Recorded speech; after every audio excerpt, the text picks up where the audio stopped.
ಇನ್ನೊಂದು ಗುಂಪಿತ್ತು, ಅದು ಅದು ಸರಿ. ಸ್ವಲ್ಪ ಎಲ್ಲ ಪಟ್ಟಣಗಳಲ್ಲೆಲ್ಲ ಹೆಚ್ಚಾಗಿದೆ ನೋಡ್ರಿ. ಗುರುವಾರ ಗುರುವಾರ ರಾಯರ ಮಠಕ್ಕೂ ಹೋಗ್ತಾರೆ, ಸಾಯಿಬಾಬನ ಗುಡಿಗೂ ಹೋಗ್ತಾರೆ. ಕಡೆ ಯಾರು ಯಾಕೆ ಬಂದರು, ಏನು ಹೇಳ್ತಾರೆ, ಎಲ್ಲಿ ಯಾಕೆ ಹೋಗಬೇಕು, ಯಾವ ವಿಚಾರ ಇಲ್ಲ. 4 ಜನ ಹೋದ್ರು, ನಾವು ಹೋದ್ವಿ. ಅವು ಬೂದಿ ಕೊಟ್ಟ ಅಲ್ಲೂ ಹೋದರು, ಮಂತ್ರಾಕ್ಷತೆ ಕೊಟ್ಟರು ಇಲ್ಲೂ ಹೋದರು. ಯಾಕೆ, ಯಾರು, ಎಲ್ಲಿಂದ ಬಂದರು, ಅವರ ಹಿನ್ನೆಲೆ ಏನು, ನಮಗದರಿಂದ ಪ್ರಯೋಜನ ಏನು, ವಿಮರ್ಶೆಯೇ ಇಲ್ಲ. ಇಂಥವರೇನಾಗುತ್ತಾರೆ ಮತ್ತೆ ಎಲ್ಲೆಲ್ಲಿ ಬೇಕೋ ಅಲ್ಲಿ ತಿರುಗುತ್ತಾ ಬಿದ್ದಿರ್ತಾರೆ ಅಷ್ಟೇ. ಅವರಿಗೆ ಗತಿಯೇ ಇಲ್ಲ. ಅವರನ್ನು ಉದಾಸೀನ ಮಾಡಿದ್ದೂ ಇದೆ ಎಷ್ಟೋ ಕಡೆಯಲ್ಲಿ. ಇದು ತ್ರಿವಿಧ ಜೀವರಾಶಿಗಳನ್ನು ಮತ್ತೇನು ಬೇರೆ ಯಾರೂ ಹುಟ್ಟು ಹಾಕಿದ್ದಲ್ಲ. ವೇದವ್ಯಾಸ ದೇವರ ಮಾತುಗಳಲ್ಲಿ, ಪುರಾಣದಲ್ಲಿ ಮತ್ತೆ ಮತ್ತೆ ಮತ್ತೆ ಮತ್ತೆ ನೋಡಬಹುದು ಇದನ್ನು. ಅಂಥದ್ದು ಈ ಕ್ರಮದಿಂದಾಗಿ ಮಿಶ್ರ ಜೀವರಾಶಿಗಳಿಗೆ ಹುಂಕಾರಧ್ವನಿಯಿಂದಾಗಿ ಅವರ ಗತಿಯನ್ನು ಹೊಂದಿಸ್ತಕ್ಕಂಥವರು ಮತ್ತು ಮುಖ್ಯ ಪ್ರಾಣಿದೇವರು ಬ್ರಹ್ಮದೇವರೇ. ಇನ್ನು ಕಡೆಗೆ ಅದು ವಾಯುದೇವರೇ ಮಾಡೋದು. ವಾಯುದೂತರೇ ಅವರಿಗೆ ಶಿಕ್ಷೆ ಕೊಡೋದು. ಯಾರನ್ನ? ಮುಂದಿರತಕ್ಕಂತಹ ತಮಸಿ ಸುಬಹುಲಂ ದುಃಖಯಸ್ಯ ಅನ್ಯಥಾಜ್ಞಾನ್, ಏನಿದೆಯೋ ಅದನ್ನು ತಿಳಿದವರನ್ನು ಉದ್ಧಾರ ಮಾಡ್ತಾರೆ. ಇದ್ದದ್ದನ್ನು ಇಲ್ಲದೇ ಇದ್ದದ್ದನ್ನಾಗಿ ತಿಳಿದರೆ ಅನ್ಯಥಾಜ್ಞಾನ್, ಅಂಥವರನ್ನ ಏನು ಮಾಡ್ತಾರೆ? ಇನ್ನೇನಿಲ್ಲ, ನೆರೆಯದಲ್ಲಿ ಹಾಕಿ ಇಲ್ಲ ಇಲ್ಲ ಅಂತಲೇ ಚಿಂತನೆ ಮಾಡುವವರಿಗೆ ಏನೂ ಇಲ್ಲದ ಪ್ರದೇಶದಲ್ಲಿ ಹಾಕಿ ಅಪಾರ ದುಃಖ ಕೊಡ್ತಾರಂತೆ ಅಷ್ಟೇ. ಅದನ್ನೇ ಅಂದಿದ್ದಾರೆ. ಇವರನ್ನೆಲ್ಲ ಹುಂಕಾರದಿಂದ ಗದಾಪ್ರಹಾರವನ್ನು ಮಾಡಿ ಒಳಗಿದ್ದಂತಹ ಲಿಂಗ ಶರೀರದ ಛೇದ ಮಾಡಿ ಅವರಿಗೆ ದುಃಖಪಡಿಸ್ತಾರೆ. ಇವೆಲ್ಲ ಮೂಲ ರೂಪದಲ್ಲಿ ವಾಯುದೇವರು ಮಾಡತಕ್ಕಂತಹ ವ್ಯಾಪಾರ ವಿಶೇಷ. ಇವನ್ನೆಲ್ಲ ಒಂದುಗೂಡಿಸಿ ಇವೆಲ್ಲ ಯಾಕೆ ಮಾಡ್ತೀರಿ? ನಿಮಗೆ ಯಾರ್ದಾನ ಮೇಲೆ ದ್ವೇಷ ಇದೆಯಾ, ಅಥವಾ ಯಾರ್ದಾನ ಮೇಲೆ ಪ್ರೀತಿ ಇದೆಯಾ? ಎಲ್ಲರಲ್ಲೂ ಉಸಿರಾಡಿಸ್ತಾ ಇದ್ದಾರೆ. ಅವರ ಸಾಧನೆ ಮಾಡುವಾಗ ಪ್ರತಿಯೊಬ್ಬರೂ ಕೂಡ ಲಿಂಗ ಶರೀರದಿಂದ ಬಂಧಿತರಾಗಿ ಬಿದ್ದವರನ್ನು ಹೊರಗೆಡವಿಸಿ ಸೃಷ್ಟಿಯಾದಿಗಳನ್ನು ಮಾಡಿಸಿ ಬೇಕಾದ್ದು ಮಾಡಿ ಒಳಗಡೆ ಎಲ್ಲಿ ಪ್ರತಿನಿತ್ಯ ಉಸಿರಾಟ. ಅದು ಎಷ್ಟು ಉಸಿರಾಟ ಪ್ರಮಾಣಗಳು ಹೇಳ್ತಾವೆ. ಗರುಡ ಪುರಾಣದ ಪ್ರೇತಕಾಂಡದ 15ನೇ ಅಧ್ಯಾಯ ಇವನ್ನೆಲ್ಲ ಹೇಳ್ತದೆ. ಎಷ್ಟೆಷ್ಟು ಜಪ ಮಾಡ್ತಾರೆ ಅಂತ ಅಜಪಾನಾಮ ಗಾಯತ್ರಿ ಅವನ್ನೆಲ್ಲ ವರ್ಣನೆ ಮಾಡ್ತಾ ಹೋಗ್ತಾರೆ. ಒಂದು ದಿವಸಕ್ಕೆ ಒಂದು ಶರೀರದಲ್ಲಿ 21,600 ಹಂಸ ಮಂತ್ರ ಜಪಗಳನ್ನು ಪ್ರತಿನಿತ್ಯ, ಇದು ಶ್ವಾಸರೂಪ ಜಪ. ನಮ್ಮಲ್ಲೇ ಪ್ರತಿಧ್ವನಿಸ್ತದೆ ನೋಡ್ರಿ, ನಾವೇನು ಜಪ ಮಾಡೋಲ್ಲ, ನಮ್ಮಲ್ಲೇ ಧ್ವನಿ ಹೆಚ್ಚಾಗುತ್ತದೆ. ಜೋರಾಗಿ ಉಸಿರು ಬಿಟ್ಟರೆ ಏದುಸುರು ಅಂತಂತಾರೆ, ಎದ್ದ ಉಸುರು. ಅದು ಬಂದಾಗ ಏನಾಗುತ್ತದೆ? ಹ್ಞೂ ಸ ಹ್ಞೂ ಸ ಅಂತ ಹೀಗೆ ಬಿಡ್ತೀವಿ ಗಾಳಿಯನ್ನು. ಅದೇ ಹಂಸ. ಕೆಲವರಲ್ಲಿ ಸೋಹಂ ಅಂತ ಉಪಾಸನೆ ಮಾಡ್ತಾರೆ, ಅವನೇ ನಾನು ಅಂತ. ಈ ವ್ಯಾಪಾರಗಳನ್ನು ಒಳಗ್ಯಾರು ಮಾಡ್ತಾ ಇದ್ದವನೋ ಅವನೇ ನಾನು ಅಂತ ಅದ್ವೈತೋಪಾಸನೆಯನ್ನು ಕೆಲವರಲ್ಲಿ ಮಾಡಿಸ್ತಾರಂತೆ. ಇವರೇ ಅನಥಾಜ್ಞಾನಿಗಳು. ಇದಕ್ಕಾಗಿಯೇ ಇದು ಅನಾದಿ ಜೀವರಲ್ಲೇ ಇದು ಬಂದದ್ದು. ಇದು ಯಾವುದೋ ಒಂದು ಮತವನ್ನೋ ಯಾವುದೋ ವ್ಯಕ್ತಿಗಳನ್ನೋ ನಿಂದೆ ಮಾಡಲಿಕ್ಕೆ ಹೊರಟಿದ್ದಲ್ಲ. ಇದು ಈ ವಾಸನ ಒಳಗಡೆಯಲ್ಲೇ ಇದೆ ಜೀವರಾಶಿಗಳಿಗೆ. ಇನ್ನು ಹಂಸಃ, ಇವನ್ನೆಲ್ಲ ಹಂಸಃ ಪ್ರತಿನಿತ್ಯ ನಿಯಂತ್ರಣ ಮಾಡುವವನು ಶ್ರೀಹರಿ ಮತ್ತೊಬ್ಬ ಇದ್ದಾನೆ ಅಂತ ಚಿಂತನೆ ಮಾಡುವವರು ಕೆಲವು. ಸ್ವಾಹ ಅಂತ ಎರಡೂ ಇಲ್ಲದೆ ಉದಾಸೀನವಾಗಿ ಮಾಡುವರು. ಇದೇ ನೋಡಿದರೆ ಒಟ್ಟಿಗೆ ಸೇರಿಸಿದರೆ ಇದು ಹಂಸವಂತರ. ಇದು ಒಬ್ಬ ಜೀವನಿಗೆ ಒಂದು ಶರೀರದಲ್ಲಿ ಅವನಿಗೆ 4 ಶರೀರಗಳಿದ್ದಾವೆ. ಮತ್ತೆ ಅದರಲ್ಲಿ ಲೆಕ್ಕ ಹಾಕಿದರೆ 84,600 ಹಂಸಮಂತ್ರ ಜಪಗಳಾಗುತ್ತಾವೆ. ಮತ್ತೆ ಇಷ್ಟು ಹಂಸಮಂತ್ರ ಜಪಗಳನ್ನು ಒಬ್ಬ ಜೀವನಿಗೆ ಎಷ್ಟು ತರಹ ಜೀವಗಳಿದ್ದಾವೆ ಅಂತ ಕೇಳಿದಾಗಲೇ ಹೇಳಿದ್ರು. ಯೋನಿಗಳನ್ನೇ ವರ್ಣನೆ ಮಾಡಿದರು. 84 ಲಕ್ಷ ತರಹದ ಯೋನಿಗಳು ಅಂತ. ಅಷ್ಟರಲ್ಲಿ ಒಂದು 4 ಪ್ರಾಣಿಗಳೆಲ್ಲ ಇರಬೇಕಷ್ಟೇ. ಅದಕ್ಕೆ ಒಂದೊಂದು ಪ್ರಾಣಿಗಳಲ್ಲೂ 4 ಶರೀರ ಲೆಕ್ಕ ಹಾಕ್ತಾ ಹೋಗ್ರಿ. ಎಷ್ಟು ಜಪ ಮಾಡ್ತಾರೆ ಮತ್ತವರು. 10 ಗಾಯತ್ರಿ ಮಂತ್ರ ಜಪ ಮಾಡಿದರೆ ಬ್ರಾಹ್ಮಣರು ಅಂತ ಕರೆದು ಮೇಲ್ಕೂಡಿಸಿ ಕಾಲು ತೊಳೆದು ನಮಸ್ಕಾರ ಮಾಡ್ತಾರೆ. ಇಷ್ಟು ಮಂತ್ರ ಜಪ ಮಾಡತಕ್ಕಂತಹ ಮಹಾನುಭಾವರ ಹೆಸರು ಹೇಳಿದರೆ ಉದ್ಧಾರ ಆಗುತ್ತದೋ ಎಲ್ಲೋ ವಿಮರ್ಶೆ ಮಾಡಬೇಕಷ್ಟೇ.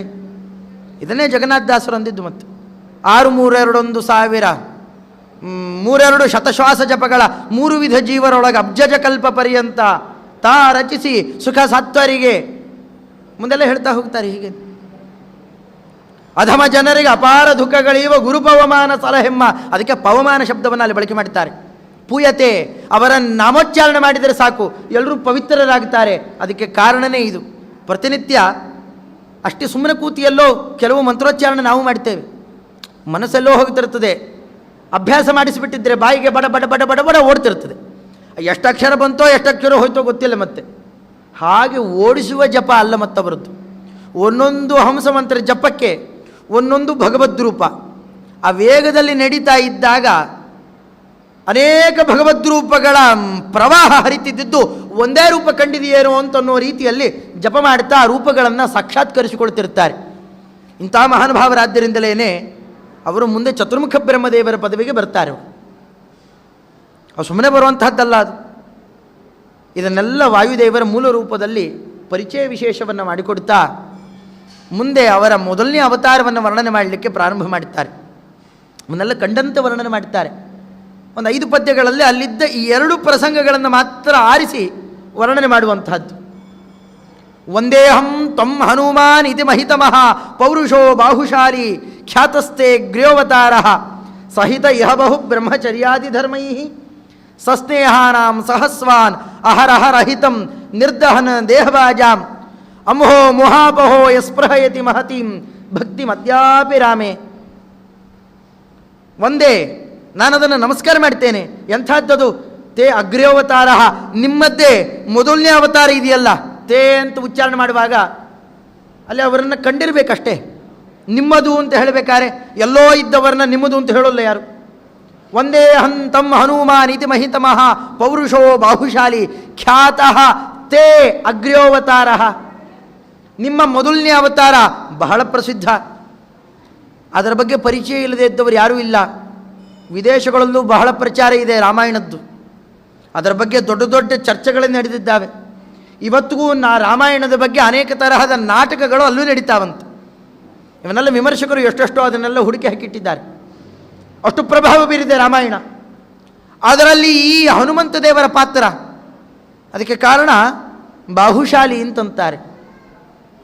ಎಲ್ಲರಿಗೂ ತೋಳಿತ್ತು, ಅದು ಪ್ರಯೋಜನಕ್ಕೆ ಬಂದಿರಲಿಲ್ಲ. ನಿಮಗಿತ್ತು ನೋಡಪ್ಪ, ಅವನು ಬದುಕಿದ್ದು ಸರಿಯಾದ ಬದುಕು ಅಂತಂತಾರೆ. ನೋಡು ತಲೆ ಇದ್ದವನು ಅವನು ಅಂತಂತಾರೆ. ಯಾಕೆ? ಯಾರಿಗೂ ತಲೆ ಇರೋಲ್ವಾ? ತಲೆ ಇದ್ದದ್ದು ಬಳಕೆ ಆಗಲಿಲ್ಲ ಅಂತ ಅರ್ಥ. ಅದು ಅನೇಕರಿಗೆ ಬಳಕೆ ಆದರೆ ಅದಿದೆ ಅಂತಂತಾರೆ. ಹಾಗೆ ಬಾಹುಶಾಲಿ, ಆ ಬಾಹು ಇವರಲ್ಲಿ ಮಾತ್ರ ಇದೆ, ಇದ್ದದ್ದು ಪ್ರಯೋಜನಕ್ಕೆ ಬಂತು. ಅಷ್ಟೇ ಅಲ್ಲ, ಪ್ರಸಿದ್ಧವಾದದ್ದು ಹೇಗೆ ಇನ್ನೂ ಅನೇಕ ಧರ್ಮಗಳಲ್ಲಿ ಬ್ರಹ್ಮಚರ್ಯಾದಿ ಧರ್ಮೈ, ಬ್ರಹ್ಮಚರ್ಯಾದಿ ಅಪಾರ ಧರ್ಮಗಳಿಂದಾಗಿ ಬಹಳ ಪ್ರಸಿದ್ಧವಾದದ್ದು. ಅವತಾರ ಮಾಡ್ತಿರಲಿಕ್ಕೇನೆ ಸೂರ್ಯನಿಗೆ ಆಪತ್ತು ಬಂತು ಅಂತ ಅದನ್ನು ತತ್ಕಾಲಕ್ಕೆ ನಿವಾರಣೆ ಮಾಡಲಿಕ್ಕೆ ಹಾರಿದರು. ಅರ್ಥ ಮಾಡಿಕೊಳ್ಳದೇನೆ ಇಂದ್ರದೇವರು ವಜ್ರಾಯುಧವನ್ನು ಪ್ರಹಾರ ಮಾಡೋಣ, ವಾಯುದೇವರು ಹೊತ್ತುಕೊಂಡು ಹೋಗಿ ಎಲ್ಲ ಕಡೆಯಲ್ಲೂ ವಾಯು ಸ್ತಂಭನವನ್ನು ಮಾಡಿದ್ದ ಆ ಕಾಲಕ್ಕೆ. ಯಾವಾಗ ಸ್ತಂಭನ ಮಾಡಿದರೂ ಆಗೆಲ್ಲರಿಗೂ ಅರ್ಥ ಆಯಿತು. ಅಂದರೆ ಇವೆಲ್ಲ ತೋರಿಸಲಿಕ್ಕೆ ನಡೆದ ಪ್ರಕರಣ ಇವೆಲ್ಲ. ಯಾರೋ ಅಲ್ಲ, ಈತ ಮರುತನ ಮಗ, ಇಡೀ ಜಗತ್ತಿಗೆ ಪ್ರಸಿದ್ಧ ಆಯಿತು. ಅದಕ್ಕೆ ಖ್ಯಾತಃ, ಬಹು ಪ್ರಸಿದ್ಧವಾದದ್ದು. ಯಾವುದೋ ಮೂಲೆಯಲ್ಲಿ ಅಲ್ಲಿ ಇಲ್ಲಿ 4 ಜನ ಹೇಳಿದ್ದಲ್ಲ ಮತ್ತಿದು. ಅಷ್ಟೇ ಅಲ್ಲ, ದೇವತಾ ಸಭಾದಲ್ಲಿ ಗಾನ ಮಾಡ್ತಿದ್ದರಂತೆ ಅವರ ಚರಿತ್ರೆಗಳನ್ನು ಅಧ್ಯಯನ ಮಾಡಬೇಕು ಅಂತ ಹೊರಟರು. ಇವೆಲ್ಲ ಆದಿಶಬ್ದದಿಂದ ತಿಳಿಬೇಕಾದದ್ದು. ಮಧ್ವನಾಮದಲ್ಲಿ ಶ್ರೀಪಾದರಾಜರು ಪ್ರತ್ಯೇಕ ಉಲ್ಲೇಖ ಮಾಡ್ತಾರೆ. ಅಲ್ಲಂತಾರೆ, ಹಿಂದು ಮುಂದಾಗಿ ನಡೆದ ಶಬ್ದಶಾಸ್ತ್ರ ಕಲಿಬೇಕು ಅಂತ ತಾವು ಹೊರಟ್ರಂತೆ. ಶಬ್ದಶಾಸ್ತ್ರ ಅಂದರೆ ವ್ಯಾಕರಣ. ಶಬ್ದಗಳನ್ನು ಸರಿಯಾಗಿ ಪ್ರಯೋಗ ಮಾಡಿದರೆ ಏಕೈವ ಶಬ್ದ ಸಮ್ಯಕ್ ಪ್ರಯುಕ್ತ ಕಾಮದುಗ್ಭವತಿ. ಒಂದು ಶಬ್ದ ಸರಿಯಾಗಿ ಪ್ರಯೋಗ ಮಾಡಿದರೆ ಸಾಕಂತ, ಅದು ಕಾಮದುಗ್ಭವತಿ. ನಿನಗೆ ಬೇಕಾದದ್ದನ್ನು ಸುರಿಸ್ತಕ್ಕಂತಹ ಕಾಮಧೇನುವಾಗುತ್ತದೆ. ಅದೇ ವಿಪರೀತ ಆದರೆ ಮಾರಕ ಆಗುತ್ತದೆ. ಹಾಗೆಲ್ಲ ಇದ್ದಾವೆ ಶಬ್ದಗಳು, ನೋಡಬಹುದು ನಾವು. ನನ್ನ ಫಲ, ಫಲ, ಧನ, ದನ, ಮಹಾಪ್ರಾಣ ಅಲ್ಪಪ್ರಾಣಗಳು ವ್ಯತ್ಯಾಸ ಆಗಿ ಹೋದರೇನೆ ಅನೇಕ ಎಡವಟ್ಟು ಮಾಡಿಕೊಡ್ತದೆ. ಹಿಂದು ಮುಂದೆ ಶಬ್ದ ಆದರೆ ಎಷ್ಟೋ ಎಡವಟ್ಟು ಅರ್ಥಗಳನ್ನು ಕೊಡ್ತದೆ. ಹೀಗೆಲ್ಲ ಇದ್ದಾವೆ ಶಬ್ದಗಳು. ಆದ್ದರಿಂದಲೇ ನೋಡಿ, ಫಲ ಅಂದರೆ ಹಣ್ಣು, ಫಲ ಅಂದರೆ ಮಾಂಸ. ನಾವು ವ್ರತ ಮಾಡ್ತಾ ಇದ್ದೇವೆ, ಏನು ತಗೊಳ್ತೇವೆ? ನಾವು ಫಲಾಹಾರ ಮಾಡ್ತೇವೆ ಅಂದರೆ ಮಾಂಸ ತಿಂತೇವೆ ಅಂತ ಅರ್ಥ. ಎಷ್ಟು ಎಡವಟ್ಟಾಗುತ್ತದೆ. ಶಬ್ದ ಪ್ರಯೋಗ ಅಬದ್ಧ ಆದರೆ ಅದಕ್ಕೆ ದೊಡ್ಡ ದೊಡ್ಡ ಅನರ್ಥಗಳನ್ನು ಎಷ್ಟೋ ಕಡೆಯಲ್ಲಿ ಕಂಡಿದ್ದೇವೆ ನಾವು.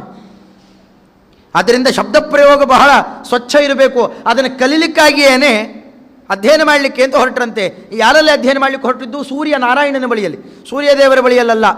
ಅವರ ಅಂತರ್ಯಾಮಿ ಅಲ್ಲಿ ಪೂಜಾಗೊಳ್ತಾ ಇದ್ದಾನಲ್ಲ ಸವಿತೃನಾಮಕ ನಾರಾಯಣ, ಅವನ ಬಳಿಯಲ್ಲಿ ಅಧ್ಯಯನಕ್ಕೆ ಅಂತ ಹೊರಟ್ರಂತೆ. ಹೊರಟಾಗ ಒಂದು ಕತೆ ಹೇಳ್ತಾನಲ್ಲಿ ನಾರಾಯಣ ದೇವರು. ಇಲ್ಲಪ್ಪ, ಹಿಂಗೆ ಒಬ್ಬರು ಅಧ್ಯಯನಕ್ಕೆ ಬಂದಿದ್ದರು, ಯಾಜ್ಞವಲ್ಕ್ಯರು. ಅವರು ತಮ್ಮ ಗುರುಗಳನ್ನು ಪರಿತ್ಯಾಗ ಮಾಡಿ ಇಲ್ಲಿ ಬಂದು ಅಧ್ಯಯನ ಮಾಡಬೇಕು ಅಂತ ಬಂದರು.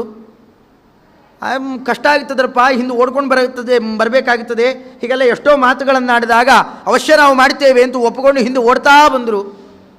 ಯಜುರ್ವೇದವನ್ನು ಕಲಿಯುವಾಗ ಆ ಚಕ್ರ ಒಂದೇ ಮತ್ತು ಚಕ್ರ 7 ಕುದುರೆಗಳು, ಅವುಗಳ ಸದ್ದು ಗದ್ದಲ ಇವೆಲ್ಲ ಹೆಚ್ಚಾಗಿ ಓಡ್ತಾ ಕಲಿತಾಗ ಅವಧಾನ ಕಮ್ಮಿಯಾಗಿ ಕಡೆಗೆ ಏನಾಯಿತು, ಸ್ವಲ್ಪ ವ್ಯತ್ಯಾಸ ಆದದ್ದು ಇದೆ. ಮತ್ತು ನೋಡು, ಶಬ್ದಶಾಸ್ತ್ರನೇ ಕಲೀಲಿಕ್ಕೆ ಬಂದಿದ್ದೀಯಾ, ಸ್ವಲ್ಪ ವ್ಯತ್ಯಾಸ